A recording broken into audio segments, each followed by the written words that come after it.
compatriots and ladies, members and friends and guests, thank you so much for being here. I'm really grateful for this honor to be incoming president of Texas SAR.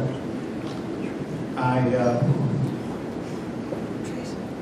take seriously being entrusted with the leadership of this society as we honor the legacy of our ancestors. Is a privilege and a responsibility I hold in high regard. I will begin basically my thanks to someone who's had my back the whole time I've been a state officer and a chapter officer, and I want to thank my bride Cindy for being my support group as I've done this for several years. So one more year, baby.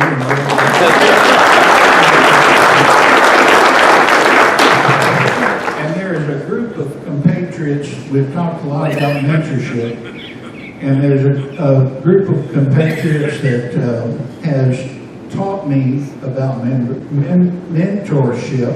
They had mentored me from the time I started in SAR, and I just want to ask those three gentlemen who are here tonight to stand and let me say thank you in front of this group for what you've done. And as I call your name, please stand for Freedom Chapter, Jim Kuykendall.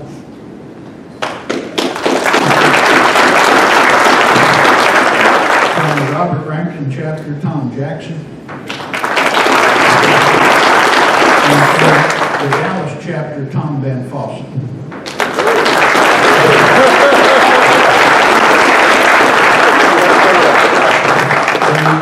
Your support and your friendship has been most important to me, and I thank you all for that. Thank you very much.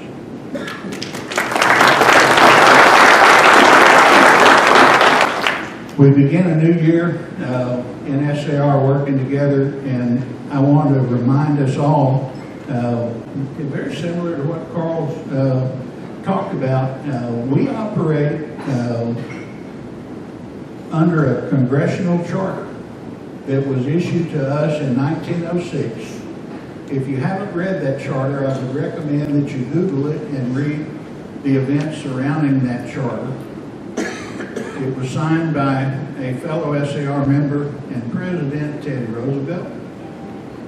And in 1906, the Congress of the United States declared that, among other things, there are other purposes listed in the charter, but among some of our purposes, the purposes of the corporation are patriotic, historical, and educational, and include these intended or designed to perpetuate the memory of the men who, by their services or sacrifices during the War of the American Revolution, achieved the independence of the American people, to unite and promote fellowship among their descendants.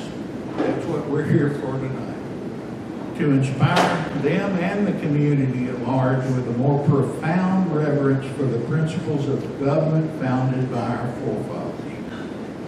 To encourage historical research in relation to the American Revolution. To foster true patriotism. To maintain and extend the institutions of American freedom, and to carry out the purposes expressed in the preamble of the Constitution of our country and the injunctions of Washington in his farewell address to the American people. Those are the things that Congress would have us do, decided they wanted us to do, starting back in 1906. I think those are important things that we need to all continue.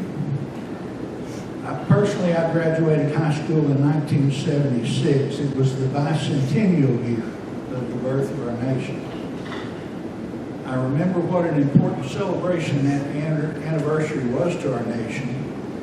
As we enter the 250th anniversary of the events that began the revolution that changed the world, I hope we are successful in helping to reclaim the spirit of '76 that so many of us enjoyed during that celebration. I believe SAR can be an important part of helping our nation reclaim that spirit and sharing it with new generations. I'm I'm deeply grateful to my predecessors for their leadership and dedication. I look forward to continuing our work together, upholding the ideas of liberty, patriotism, and service that define the Sons of the American Revolution. Thank you so much for this honor, and enjoy the rest of the evening.